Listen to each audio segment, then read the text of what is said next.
Selamat datang Bapak Ibu semua.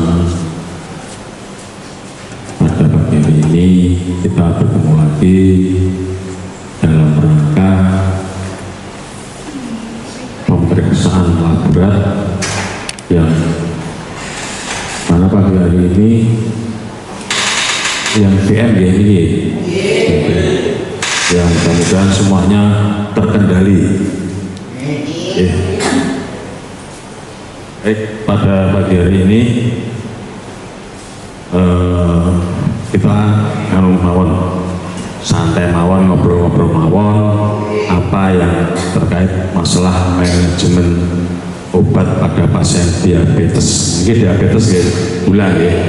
Jadi manajemen obat apa? Manajemen itu cara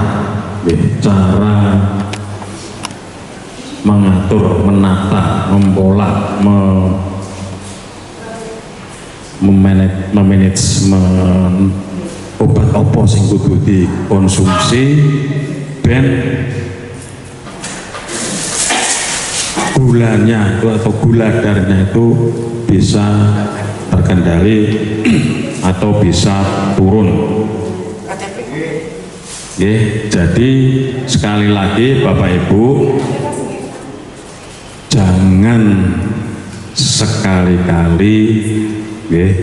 jangan sekali-kali peh mudeng itu membeli obat sendiri di apotek. Aku gula obatnya kae karena harus ada pemeriksaan terlebih dahulu, harus ada pemeriksaan yang lain sing kira-kira si A itu cocoknya dikai apa, si B itu dikai apa. Jadi masing-masing tidak harus sama karena mempunyai kriteria sendiri. Si A tak kayak iki mergone ngene, si B tak kayak obat iki karo iki mergone ngene. Itu yang tahu tenaga medis, tenaga kesehatan. Nah, untuk itu monggo kita bareng-bareng memahami terkait penggunaan obat ini untuk DM ya, penggunaan obat diabetes mellitus. Nah, sekarang kita ingin tahu dulu obat ini janjane apa kok diarani obat? Sing digawe saka apa? Gitu. Obat itu bahan kimia sing umum beredar iki obat itu bahan kimia kan ngoten. Nggih mboten? Nah, wae ngombe obat sing herbal wae sing ora ana efek samping. Kan ning radio ngoten nggih. Tidak ada efek samping ini itu. Lah efeknya apa? Efeknya mari. Lah apa nek ngombe obat herbal itu terus kabeh mari? Ternyata tidak. Jadi perlu dipahami semua obat walaupun itu obat medis maupun obat herbal kuwi kabeh saka kimia, bahan kimia. Godhong niku nek di periksa, diteliti, diekstrak, di macam-macam jadine yo kimia. Ingkang Pak Guru pun pirsa nggih, kabeh iki kimia. Banyu niku H2O2. Oksigen iki yo kimia O2. Nggih, nek kabeh obat kimia, obat ora godhong kates niku nek jerone bahan-bahane yo ada unsur kimianya. Nggih, jadi dipahami dulu. Lah bedane apa? Kalau jenengan minum obat-obat medis, minum obat dokter, itu dosisnya sudah terukur.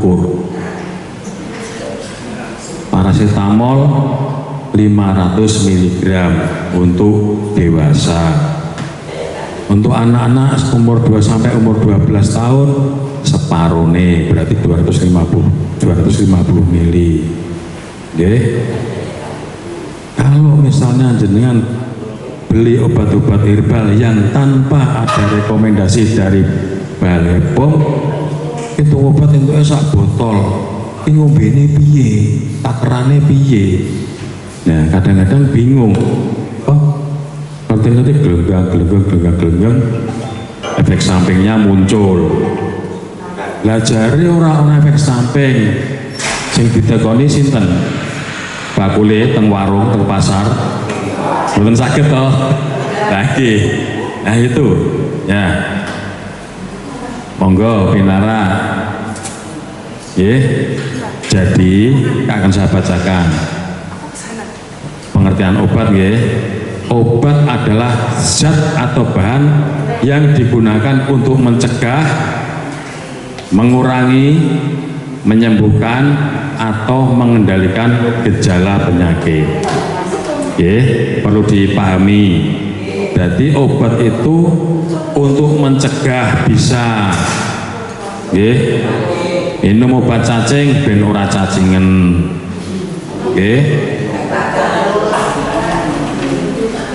Kemudian mengurangi itu misalnya loro untu, minum obat anti nyeri, bukan terus obat anti nyeri blas hilang, bukan tidak bisa, mesti pokok sidik dikurangi. Kemudian menyembuhkan juga bisa. Ternyata setelah minum obat mencret langsung mari minum obat mah bisa sembuh, setelah mengurangi kemudian sembuh. Setelah misalnya minum antibiotik karena ada bakteri, itu bisa sembuh. Atau mengendalikan, contohnya niki obat gula sama obat tensi. Menyembuhkan? Enggak. Nah misalnya obat hipertensi ini menyembuhkan, peserta prolanis entek gitu. Wis ora acara piknik meneh, walaupun bubar gitu. Makanya ini harus dipahami dulu. Oh, aku nek ngombe obat tensi ini berarti mengendalikan. Mengendalikan itu diharapkan, diharapkan tensinya pada posisi yang normal. Ya, normalnya itu karena obat. Wah, aku ngombe obat hipertensi, tolong dino jajal tensi. Wah, tensi gue normal, tinggal. Sesuk dhuwur meneh. Karena apa? Fungsi obatnya adalah mengendalikan. Kalau obat itu ditinggal, akhirnya tidak terkendali. Nah, itu gambarnya seperti itu. Harus bisa memikirkan. Akhirnya apa? Kalau misalnya contoh yang DM minum obat gula, minum obat DM, wah gula wis normal, aku berarti semari, terus muakuan, jajan, wis peng-pengan pokoknya. Akhirnya apa gulanya munggah meneh, lah wingi wis mari, jangan seperti itu. Ya, gula DM termasuk penyakit metabolik akibat kelemahan dalam sistem mesin yang jerui, sistem sing wis aus, jadi harus dibantu dengan obat. Obat itu tidak menyembuhkan, tapi mengendalikan, ngewangi kerja organ sing dalam tubuh sing kira-kira wis ora mampu. Gitu, umpama pun sepuh kuyuk-kuyuk wis ora mampu, mlaku sikil loro, nganggo teken. Gitu. Nah, teken ini gue bantu besok. Contohnya seperti itu. Sama saja di dalam ini tuyul-tuyul rasanya bergawe memproduksi hormon dan sebagainya. Kesel diwangi karo obat besok. Kerja. Ya, gambaran seperti itu. Kemudian obat bekerja dengan cara tertentu di dalam tubuh, misalnya menurunkan kadar gula darah, menurunkan tekanan darah, atau mengurangi rasa nyeri. Yaitu kerjanya di masing-masing organ sesuai dengan gejala yang jenengan rasakan. Tidak semua obat fungsinya sama. Misalnya obat loro untu, sing diombe obat loro untu. Misalnya obat loro untu, aku tak mau obat ambeien misalnya. Kan beda, sakit mari gitu. Ini salah. Ini sering terjadi. Saya pernah di rumah ada orang sakit gigi, tapi dia juga mempunyai masalah lambung yang kronis. Datang ke apotek, Mbak, aku mau untuk nggak apotek malam, di warung ada yang jual obat apotek. Ini harus hati-hati ya. Iya lorong tuh.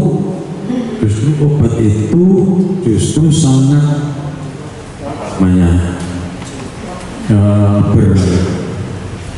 ada dengan lambung, namanya apa istilahnya, itu pokoknya bertolak belakang dengan lambung ya, efek sampingnya ke lambung yang saling berat.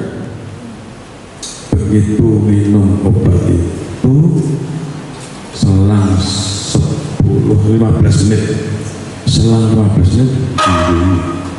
ini kalau sakit panas giling-giling dibawa ke tempat saya. Setelah saya cek, ini tadi minum obat apa? Keluar itu lorong itu, Pak. Terus pembahasan apa? Delalah bungkusnya itu dibawa ke tempat saya. Dan jadi ngapa gadah niku kuwi saben dina ngrasake lara lambung. Kayak minum obat itu. Ya, akhirnya apa? Efek sampingnya yang muncul. Dia sangat kesakitan sekali. Akhirnya saya rujuk ke rumah sakit. Nah ini loh. Apa mau minta kok iso koyo ngene ning warung? Kan nggak mungkin. Gitu. Nah itu hati-hati ya. Jadi obat itu bekerja dengan cara tertentu di dalam tubuh, menurunkan kadar gula darah, menurunkan tekanan darah, atau mengurangi rasa nyeri. Itu ada tugasnya sendiri, sasarannya beda-beda. Kemudian kalau tenaga kesehatan misalnya dokter atau pak dokter atau petugas kesehatan yang ada, itu pasti akan ditanya, jenengan minum obat ini apa ada pernah sakit mah atau sakit apa ya, pernah alergi, kan harus gitu ya. Makanya jenengan kalau misalnya suatu ketika minum obat ada alerginya, harus dieling-eling, yang perlu dicatat bawa dompet. Setiap periksa harus gitu ya, saya alergi ini, saya alergi obat ini, saya ngombe obat nyeri langsung petengku loro, Pak, gitu. Harus diinformasikan, dikomunikasikan ke dokter atau petugas kesehatan yang bisa, agar tahu, oh ini tak kayak ini, tak kayak obat nyeri sing kira-kira minimal yang mempengaruhi lambung misalnya gitu. Oke. Kemudian ada juga obat gula. Oke. Obat gula yang mungkin dengan orang-orang dengan adanya komplikasi ke ginjal, dengan kreatininnya ada obat-obat gula yang tidak boleh diberikan dan harus diganti obat gula yang lain yang lebih aman untuk dikonsumsi orang dengan penderita kreatin atau ginjalnya terganggu. Nah, ternyata bukan ngetos ya. Harus konsultasikan. Oh, kreatinnya tinggi. Wah, kata orang itu obat lain. Harus tak ganti obat ini. Ini yang tahu adalah petugas medis. Maka bahayanya kalau jenengan itu biasa bebas membeli obat-obat di apotek, tidak akan pernah tahu efek sampingnya apa, nanti apa ada alerginya, memunculkan alergi, atau ini boleh tidak dikonsumsi. Jadi harus benar-benar dikonsultasikan ke petugas medis. Biar apa? Biar aman. Gitu. Kenapa? Begitu muncul komplikasi sulit untuk ditangani. Ini alergi mau gatel. Kadang alergi bisa merah-merah, blok-blok itu sampai gelodoki namanya sindrom Stephen Johnson. Alergi yang sangat berat, kayak luka bakar sekujur tubuh. Harus hati-hati. Kadang sampai sesak.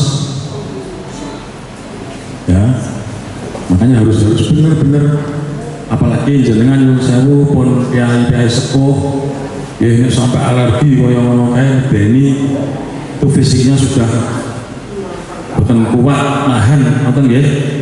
Ya, makanya harus hati-hati.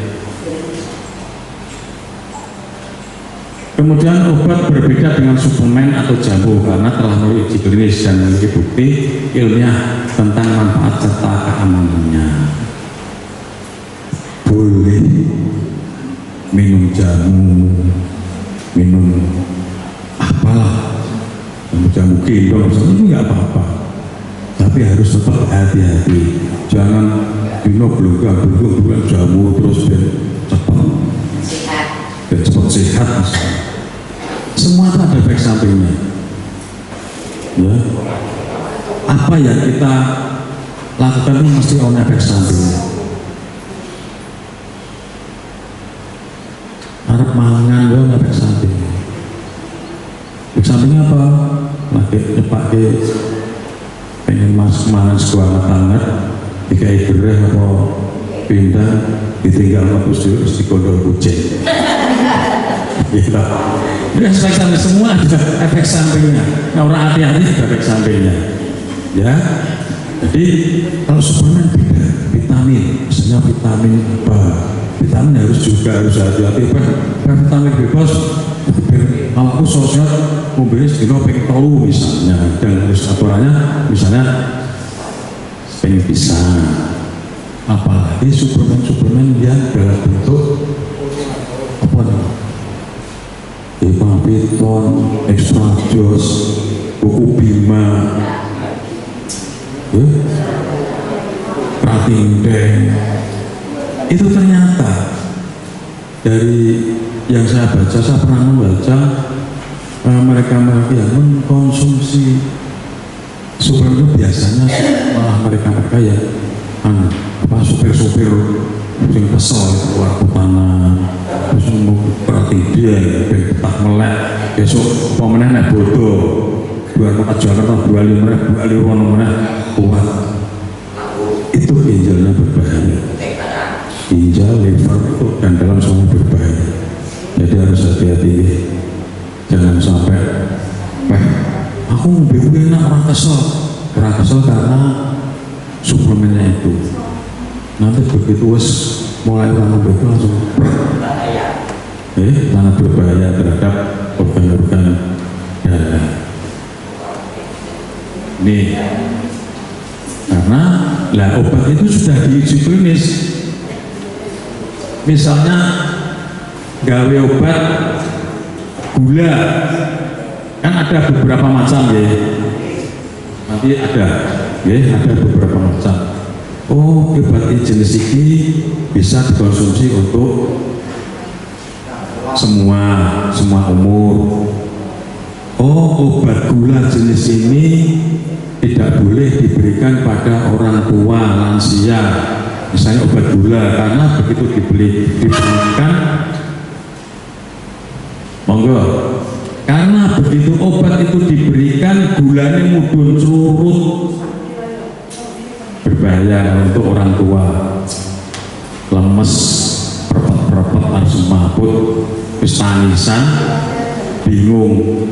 Ya, kalau jenengan mengkonsumsi gula tiba-tiba berpet semaput dingin keluar semua, penanganannya adalah gawe wedan egulus ya, harus hati-hati. Pertolongan pertama harus seperti itu. Apa barang obat gula kok pelan-pelan kok harus semaput terus keluar keringat dingin misalnya, ya, diwobe bidang banget dari gula, minum, menasut, tegas, periksa, cek gula. Itu ya, perhatian ya, jangan mencoba bingung. Itu piye ono ini ditinggal tuh mau yang ayu ono bingung. Ya, hati-hati. Sekali lagi saya ingatkan, obat itu sudah diuji klinis, dosisnya sudah terukur, jadi tidak usah takut. Oke?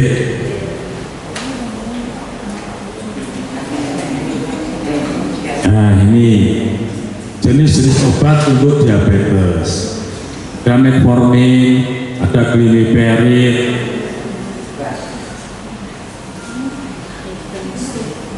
apa ini? Ada insulin, ya. Ini metformin itu metformin ya. Kalau gliberit ada sulfonylurea, kemudian insulin. Nah, ini jenengan harus bisa, yang penting aku dia ya apa, yang penting wis bener. Kalau yang memberi medis, kalau di apotek beli sendiri kita nggak berani jamin. Nah, yang saya tekankan tadi, contoh minum glibenclamid, pernah toh? Pernah nggih? Untuk glibenclamid harus hati-hati untuk usia para lansia. Dosisnya seminimal mungkin, harus ada pengawasan. Karena apa? Maksurut. Ya, nah, tuh, tapi itu yang bagus untuk lansia adalah gliberit. Kalau nanti kita bisa menyesuaikan tubuh kita, ya, atau kombinasi metformin dengan gliberit. Minum metformin kalau ureum kreatinnya, kalau kreatinnya lebih dari 1,8 tidak direkomendasikan. Hati-hati. Maupun dino metformin terus mungkin ginjalnya dicek kreatinnya lebih dari 1,8. Itu tidak boleh. Memperberat. Harus diganti yang lain, karbosol, glucosidol, banyak pilihan yang lain.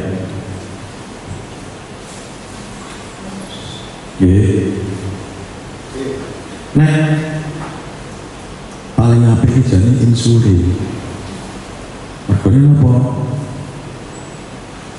Mergane larang.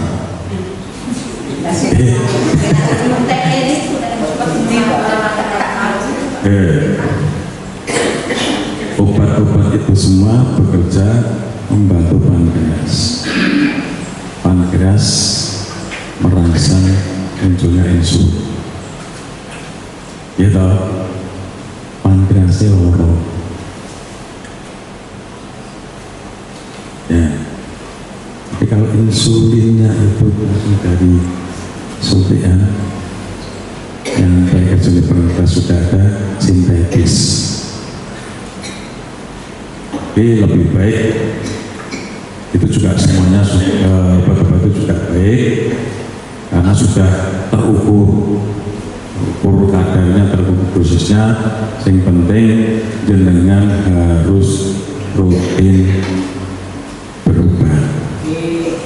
Jadi jangan sampai jenengan aku dikirimi obat ke orang aku di Jakarta ini.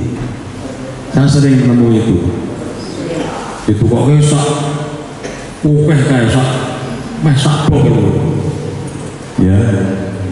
Pak ini yang asal diminum biaya itu satu di buku.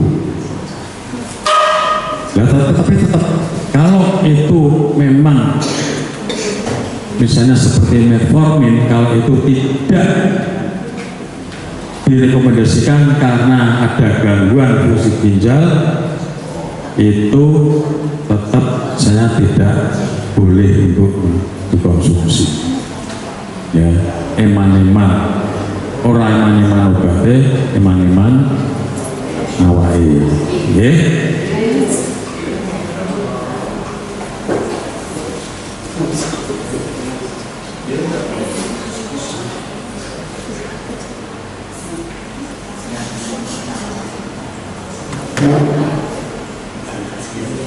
Jadi tadi ya, kembali lagi tadi untuk obat-obat gula ya, untuk obat-obat gula itu sing penting dengan sesuai dengan petunjuk dokter, dengan petunjuk petugas kesehatan, petugas medis. Karena apa? Pemakaiannya dalam jangka lama, gitu. Kalau jenengan misalnya beli sendiri tanpa ada pemeriksaan ini, pemeriksaan laborat berulang, itu nanti bisa membahayakan. Jadi harus hati-hati. Jenengan mau godoki salam, godoki apa nih bang? Pikir godoki apa meneh sing daun insulin apa sing sembarang kalian digodoki, itu tetap harus minum obat. Hati-hati ya. Apalagi ini pengalaman dulu ya, saya jadi ingat ceritakan ibu saya sendiri ya, minum obat tensi, masih minum, nggak mau minum obat inilah itulah ke atas inilah ke atas itulah, akhirnya tetap dhuwur, tetap stroke terus, akhirnya nggak bisa. Tetap harus disiplin minum obat. Karena apa? Fungsinya tadi obat itu terkendali.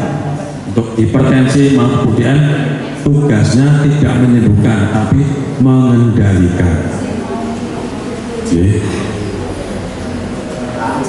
Jadi Prolanis itu tujuannya adalah untuk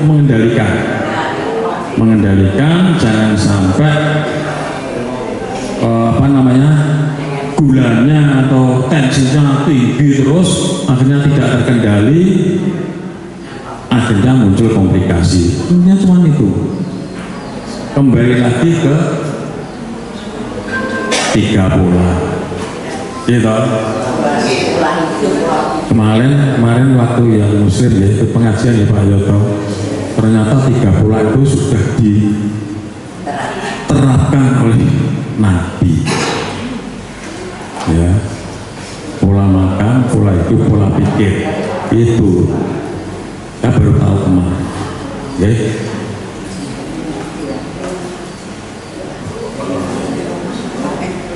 ya.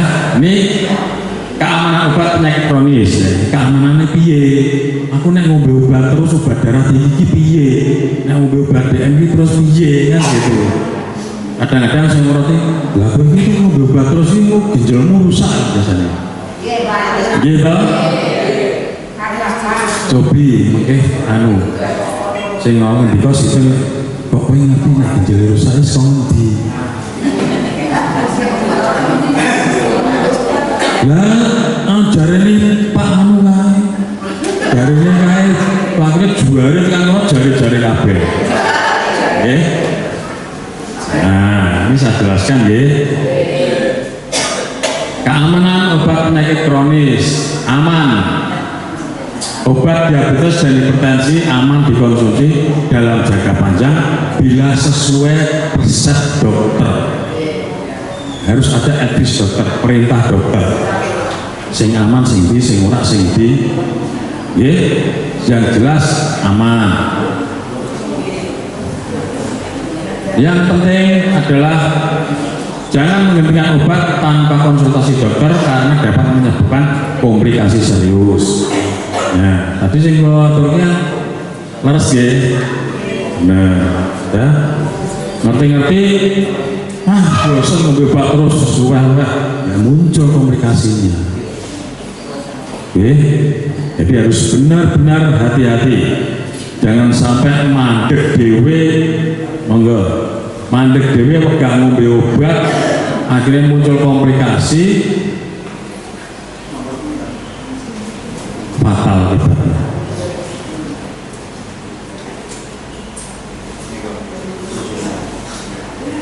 Kemudian kontrol rutin. Nah ini dengan adanya program Prolaris ini maka akan selalu termonitor, selalu terkontrol apa saja yang menjadi keluhan, apa saja perkembangan selama minum obat.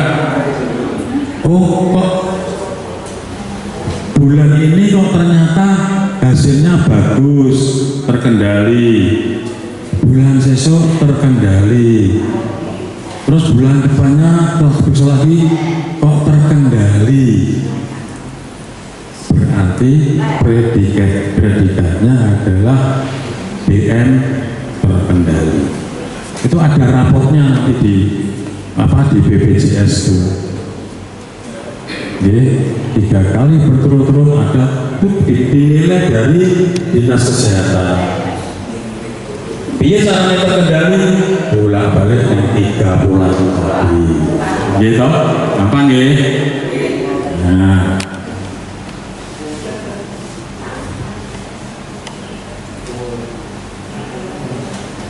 penting untuk melakukan kontrol rutin dan memantau efek samping guna memastikan keamanan penggunaan obat jangka panjang.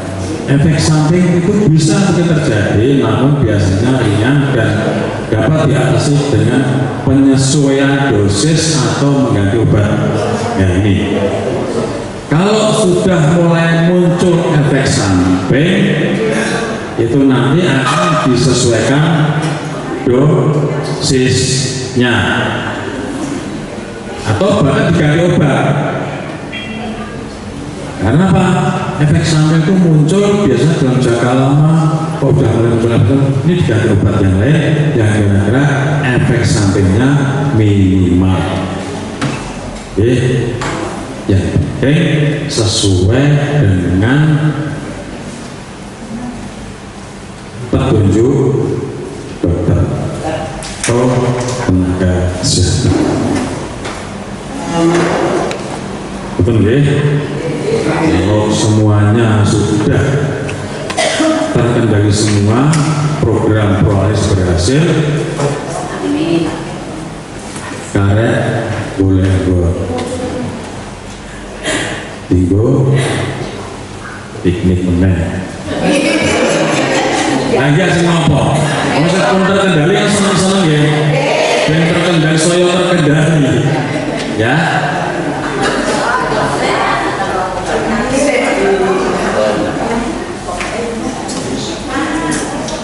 Nah, dari semua yang saya kelola tadi, monggo. Dari semua yang saya katakan tadi, ya. Ini ada 5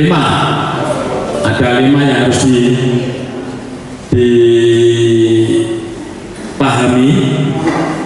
5 yang dipahami. Nah, yang pertama adalah penting Obat adalah sahabat dalam mengendalikan penyakit kronis. Ini penting. Ya, tanpa obat tidak bisa terkendali. Ya obat, ya termasuk pola makan, pola pikir, ya pola itu. Ya. Kemudian jenis terdapat obat diabetes dan hipertensi yang rutin diresepkan oleh dokter. Obat harus rutin, tidak boleh